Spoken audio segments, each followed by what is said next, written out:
Bismillahirrahmanirrahim. Wassalamu alaikum wa rahmatullahi wa barakatuh. Bienvenue à tout le monde et bienvenue dans une nouvelle séance de la comptabilité générale. Cette fois-ci sur des travaux dirigés sous forme d'un QCM. On va faire une correction d'un QCM. On va essayer de diviser la QCM en 4 parties suivant des thèmes. On va consacrer la première partie, les principes fondamentaux et quelques généralités. Alors, à la barakatillah. Alors, on va commencer par la première question. Le principe de cohistorique signifie que la valeur d'une immobilisation A change en fonction de la valeur des marchés, ou B ne change que s'il se déprécie dans le temps, ou C ne change pas même s'il se déprécie dans le temps.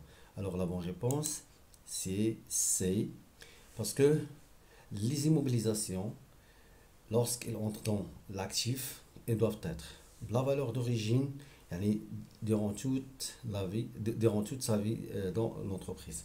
Donc, il ne se déprécie pas. حنا اللي كيكون عندنا هو عندنا واحد l'amortissement كنكونستاتيوها في واحد le compte à part. Donc, il ne change pas même s'il se déprécie dans le temps. Alors, le principe de prudence signifie que les plus-values et les moins-values ne sont pas comptabilisées. Ou B, les plus-values et les moins-values sont comptabilisées. Ou C, les plus-values ne sont pas comptabilisées et les moins-values sont comptabilisées. Alors la bonne réponse c'est C.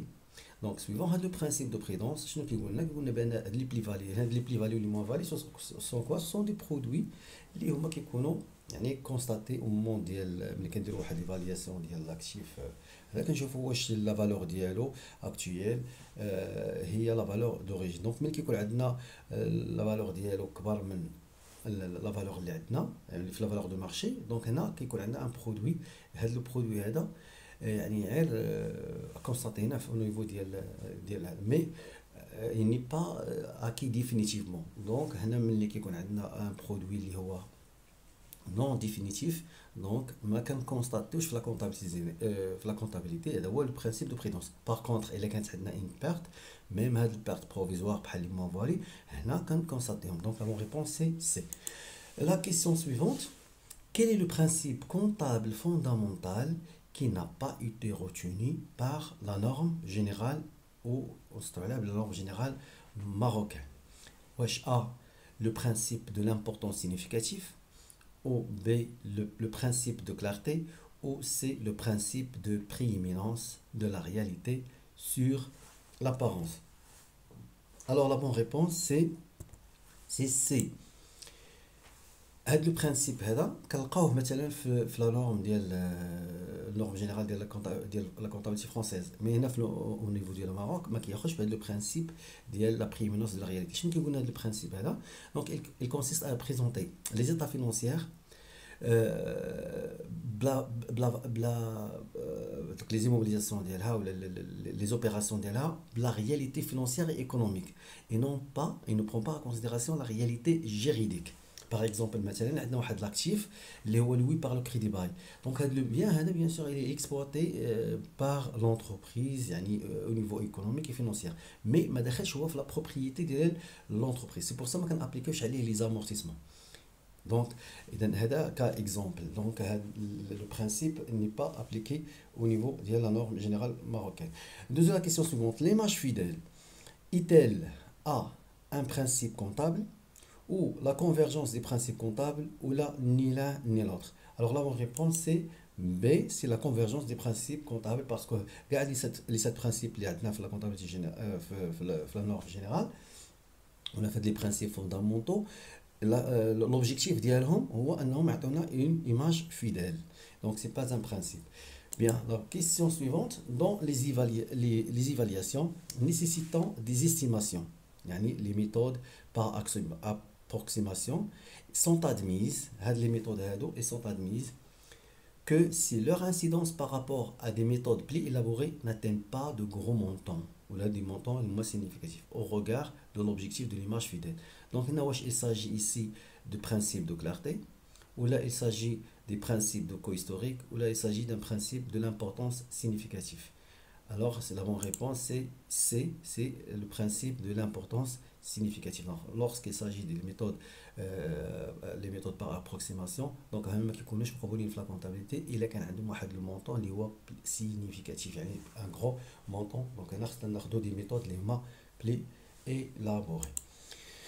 L'établissement des états de synthèse, sauf circonstances exceptionnelles, justifié dans l'ITEC, doit se faire au plus tard dans un mois suivant la date de clôture de l'exercice, ou les 2 mois suivant la date de clôture de l'exercice, ou les 3 mois suivant la date de clôture de l'exercice. Alors les états de synthèse, on applique les 3 mois, l'établissement de les 3 mois, il y a un dépassement des 3 mois suivant la date de clôture de l'exercice.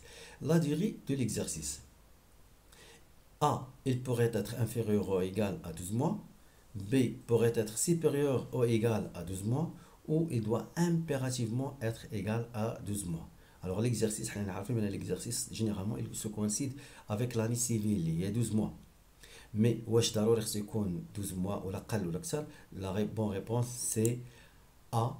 Elle pourrait être inférieure ou égale à 12 mois. وهذا لو كان كنلقاوها مثلا في لي سوسيتي اللي هما سيزونيير اللي كيعتمدوا على واحد سيغتان بيريود اللي هي قل من اناني. دونك هنا كيكونوا دايرينها في الاستاتي ديالهم بانهم عندهم moins de 9 mois par exemple ou 6 mois. Donc هذه قلنا بان la durée de l'exercice peut être inférieure ou égale à 12 mois. La question suivante, la méthode d'évaluation. La méthode d'évaluation. Donc, il dépend A, au principe de cohistorique, au principe de spécialisation des exercices, ou le principe de prédence. Alors, la bonne réponse c'est A. La méthode d'évaluation, il dépend au principe de cohistorique. لأن ضروري أي évaluation ضروري خصها تبقى كما قلنا في la question précédente أنها خصها تبقى تبان بلا valeur d'origine ديالها malgré les éventualités les reconnues par la suite. Le champ d'application de la norme comptable, est-ce qu'il est appliqué sur A, toutes les entreprises, toutes activités confondues, ou B, les entreprises agricoles, ou C, les entreprises industrielles et commerciales et de services? Alors la bonne réponse c'est A, toutes les entreprises, toutes activités confondues, quelle que soit l'activité artisanale ou agricole, elles sont appliquées le champ de la norme comptable. La question suivante, cette formule ne peut déterminer le résultat. Il y a la formule qui ne détermine pas le résultat. L'actif moins passif, A, ou B, produit moins charge, ou C, stock final moins stock initial. Alors la bonne réponse c'est C, parce que la formule a dit il ne peut pas donner résultat, c'est une formule qui donne la variation des stocks. Mais par contre, on peut le résultat la différence entre le produit et charge, ou bien l'actif et le passif, le reste du passif, parce que déjà le résultat, qu'est-ce qu'on permet? Les passifs. Bien. Pardon. L'ITEC, la deuxième question. L'ITEC est l'acronyme de A, l'état d'information complémentaire, ou B, l'état d'information catégorielle, ou C, l'état des informations de session. Alors, la bonne réponse c'est A, l'état d'information complémentaire. La comptabilité. La question suivante. La comptabilité pourrait être une forme banale de l'illusion ou de mensonge si les informations qu'elle présente A, n'étaient ni enregistrées ni saisies, ou B, n'étaient ni claires ni précises, ou C, n'étaient ni pertinentes ni fiables. Alors la bonne réponse c'est C. Donc la comptabilité pourrait être une forme banale de l'illusion du mensonge et la quinte non pertinente et non fiable.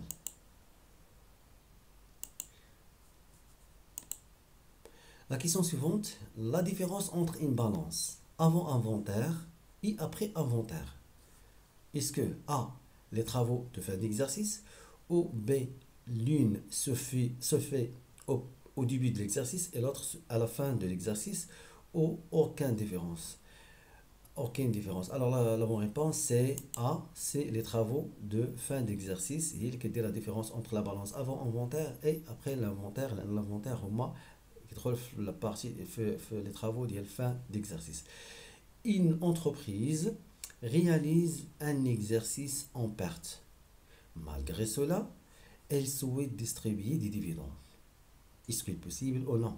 Alors A, non, il ne peut pas le faire puisqu'il est en perte. Ou B, oui, il peut le faire s'il possède des réserves suffisantes. Ou C, ni l'un ni l'autre. Alors la bonne réponse, c'est B. Oui, effectivement, il peut distribuer des dividendes. S'il a bien sûr des réserves suffisantes, les dividendes, et les distribue suivant les résultats qui ont été déjà faits, les candidats déjà bénéficiaires. Alors, donc, on a des réserves suffisantes, donc il peut distribuer donc, les dividendes malgré l'exercice actuel, on a fait une partie.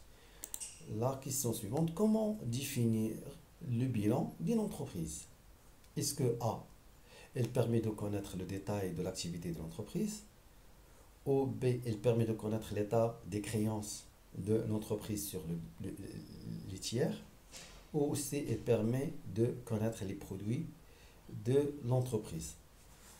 Alors la bonne réponse, c'est B.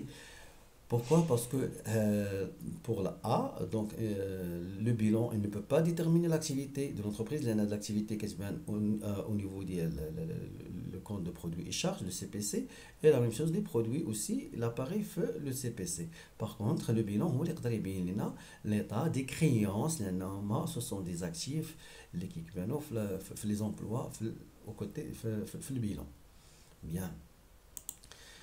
Les questions suivantes. Le principe de cohistorique signifie que la valeur d'une immobilisation change en fonction de la valeur des marchés. B ne change que si elle se déprécie dans le temps. C ne change pas même si elle se déprécie dans le temps. Donc là, la bonne réponse, c'est C. Donc, suivant le principe de cohistorique, la valeur d'une immobilisation ne change pas même si elle se déprécie dans le temps. Une erreur d'imputation. Est-ce que A, une erreur de saisie sur un compte, ou B, une omission d'une opération, ou C, un mouvement sur un mauvais compte? Alors la bonne réponse, c'est C, parce que une erreur d'imputation, il s'agit d'un mouvement où on débite ou là, on crédite un compte, un mauvais compte. Parce que l'erreur d'imputation, elle peut donner l'équilibre au niveau du journal. Le débit est égal au crédit. Par contre, le problème où se trouve, le problème qui est au niveau de l'imputation de le compte. في العادة نستعملوا un compte مثلا بنك نستعملوا مثلا كاس et ainsi de suite. Alors وصلنا لحد الآن وصلنا للنهاية ديال هذا السيري هذا. Merci pour votre attention ou bien sûr à la prochaine وما تنسوش تفعلوا الجرس باش يوصلكم الجديد bien sûr والإبيزود إن شاء الله المقبلين إن شاء الله. والسلام عليكم ورحمة الله وبركاته.